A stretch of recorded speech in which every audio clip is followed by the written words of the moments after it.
మహాభారతం ఉద్యోగ పర్వము.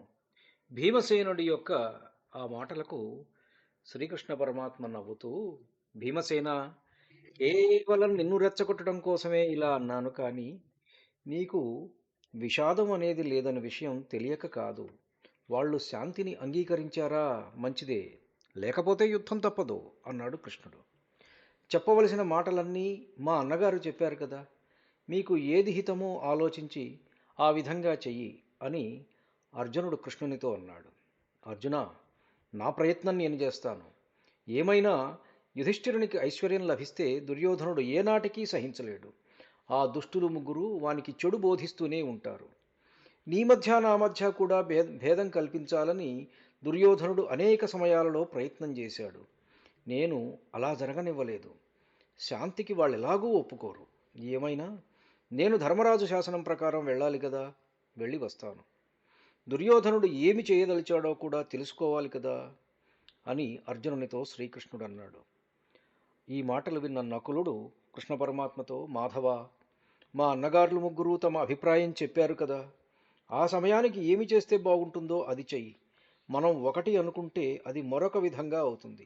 లోకంలో మానవుల బుద్ధులు కూడా మారిపోతూ ఉంటాయి. ఎందుచేతననగా మేము వనంలో కనపడకుండా ఉన్నప్పుడు లోకుల ఆలోచనలు వేరుగా ఉండేవి. మేము తిరిగి రాగానే వాళ్ళ ఆలోచనలలో కూడా మార్పు కనపడుతున్నది. లోకుల మాటే కాదు, అరణ్యాల్లో తిరుగుతున్న రోజుల్లో మాకు కూడా రాజ్యం విషయంలో అంత ఆసక్తి ఉండేది కాదు. ఇదే బాగుందిలే అని అనుకునేవాళ్ళం. మళ్ళీ తిరిగి రాగానే రాజ్యం మీద ఆసక్తి పెరిగింది. మేం వనవాసం నుంచి తిరిగి వచ్చామని తెలియగానే మా సహాయం కోసం నీ దయచేత 7 అక్షౌహిణుల సైన్యం వచ్చి చేరింది. దీనిని చూస్తే ఎవడి మనసులో భయం పుట్టదు. అందుచేత ఏమి చేస్తే మంచిదో నువ్వే ఆలోచించి అలా చెయ్యి. సహదేవుడు ఆ మాటలన్నీ విని కృష్ణునితో, కృష్ణ, రాజు చెప్పినది సనాతన ధర్మం అయితే అవవచ్చు. నువ్వు మాత్రం యుద్ధం ఎలా జరుగుతుందో అలాగే చెయ్యాలి.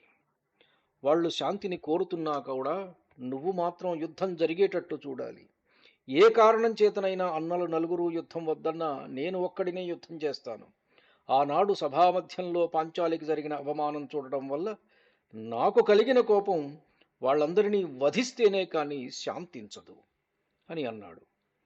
పక్కనే ఉన్న సాత్యకి సహదేవుని మాటలు సమర్థిస్తూ, పురుషోత్తమ, ఆ వనంలో పాండవులందరూ నారచీరలు కట్టుకుని ఉండగా చూడగానే నాకు కలిగిన క్రోధం దుర్యోధనుణ్ణి వధించకుండా ఎలా శాంతిస్తుంది? ఆ రోజున వీళ్లను వనంలో చూడగానే నీకు కూడా కోపం వచ్చింది కదా. రణకర్కశుడైన సహదేవుడు చెప్పిన మాటే సమస్త యోధులకు అంగీకారయోగ్యమైనది అన్నాడు.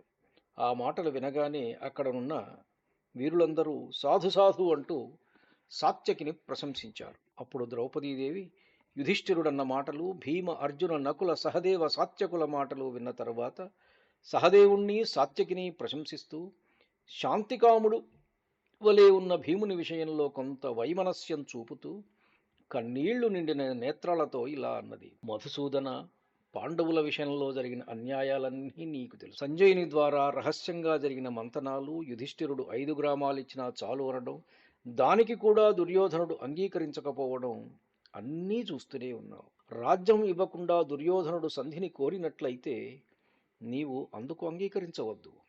ఆ దుష్టులందరినీ తప్పకుండా వధించవలసిందే. వధించకూడని వానిని వధిస్తే ఎంత దోషమో, వధించవలసిన వానిని వధించకపోయినా అంత దోషం అని ధర్మవేత్తలు అంటారు. నువ్వేమీ అనుకోవు కదా అని చెప్పిన విషయమే మళ్ళీ చెబుతున్నాను. కేశవ, ఈ పృథివీ మండలంలో నా వంటి స్త్రీ ఎవరున్నది? నేను వేది మధ్య నుండి జనించిన దానను, ద్రుపదుని కుమార్తెను, దృష్టద్యుమ్ని సోదరిని, నీ ప్రియసఖిని, పాండు మహారాజు కోడలిని, 5 ఇంద్రుల వంటి పాండవుల పట్టమహిషిని, 5 మహారథుల తల్లిని. నీకు వాళ్ళైదుగురు అభిమన్యుడి వంటి వారే. అలాంటి నన్ను పాండవులందరూ చూస్తూ ఉండగా, నువ్వు జీవించి ఉండగా జుట్టు పట్టి సభలోనికి తీసుకుని వెళ్ళి బాధించారు. పాండవులు, పాంచాల దేశ రాజులు, యాదవులు వీళ్ళందరూ జీవించి ఉండగా నన్ను సభలో దాసీని చేసి నిలబెట్టారు. పాండవులందరూ ఏమాత్రమూ కోపము చూపకుండా, కదలకుండా, మెదలకుండా చూస్తూ కూర్చున్నప్పుడు నన్ను రక్షించు అంటూ మనసా నిన్ను ధ్యానించాను. ఆ సమయంలో నీకేం వరం కావాలో కోరుకో అని మామగారు అడగగా పాండవులందరినీ దాస్య విముక్తులను చేయమని కోరాను. జనార్దన, నేను పడ్డ ఈ కష్టాలన్నింటిని గూర్చి నీకు తెలుసును. నేను ధర్మం ప్రకారం ధృతరాష్ట్రునికి భీష్మునికి కూడా కోడలినే కదా. అలాంటి నన్ను బలాత్కారంగా దాసీని చేశారు. కృష్ణ, దుర్యోధనుడింత చేసిన తర్వాత కూడా ముహూర్తకాలమైన అతడు జీవించి ఉన్నాడంటే ఛీ! అర్జునుని ధనుర్ధారిత్వం ఎందుకు, భీముని బలం ఎందుకు? కృష్ణ, నీకు నాయందు అనుగ్రహం ఉంటే, నా మీద జాలి ఉంటే ఈ కోపాన్నంతటినీ కౌరవుల మీద ప్రయోగించు. ఇలా అంటూ ద్రౌపది అశ్రువులు నిండిన కండ్లతో ఎడమ చేతితో తన కేశపాశాన్ని పట్టుకుని కృష్ణునికి చూపుతూ, పుండరీకాక్ష, నువ్వు శత్రువులతో సంధిని కోరుతూ మాటలాడేటప్పుడు దుశ్శాసనుడు పట్టిలాగిన ఈ కేశపాశాన్ని గుర్తుంచుకో. కృష్ణ, భీమార్జునులు దీనులైపోయి సంధి కోరే పక్షంలో వృద్ధుడైన నా తండ్రి మహారథులైన తన పుత్రులతో కలిసి వచ్చి యుద్ధం చేస్తాడు. నా 5 పుత్రులు అభిమన్యుణ్ణి ఎదుట ఉంచుకొని కౌరవులతో యుద్ధం చేస్తారు. చిన్నమై నేల మీద పడి బూడిద కప్పిన దుశ్శాసనుని భుజం చూసే వరకు నా హృదయానికి శాంతి ఉండదు. దుశ్శాసన భుజం శ్యామం సంఛిన్నం పాంశు గుంఠితం యద్యహం తు న పశ్యామి కా శాంతిర్హృదయస్య మే. నా కోపాన్నంతటినీ మండుతున్న అగ్నిని దాచుకున్నట్లు నా హృదయంలో దాచుకుని నిరీక్షిస్తుండగా 13 సంవత్సరాలు గడిచిపోయాయి.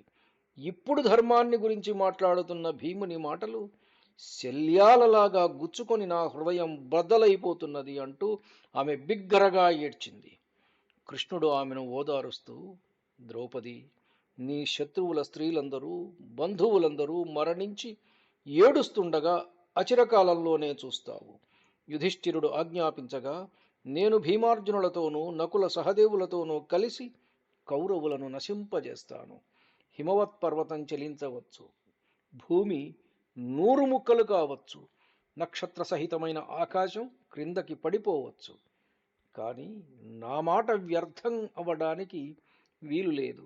చలేద్ధి హిమవాన్ శైలో మేదిని శతధా ఫలేత్ ద్యౌః పతేచ్ఛ సనక్షత్ర నమే మోఘం వచో భవేత్. ద్రౌపది, కన్నీళ్లు గార్చకు. నేను ప్రతిజ్ఞ చేసి చెబుతున్నాను, అనతి కాలంలో నీ భర్తలు శత్రువులను సంహరించి జయలక్ష్మితో విరాజిల్లుతుండగా చూస్తావు అన్నాడు. కృష్ణ పరమాత్మ హస్తినాపురానికి ఆ తర్వాత ప్రయాణం అయి వెళ్ళాడు. ఈ కథను మనం రేపు చదువుకుందాం. ధన్యుణ్ణి. నమస్కారం. మీ ఊటకూరు జానకి రామారావు.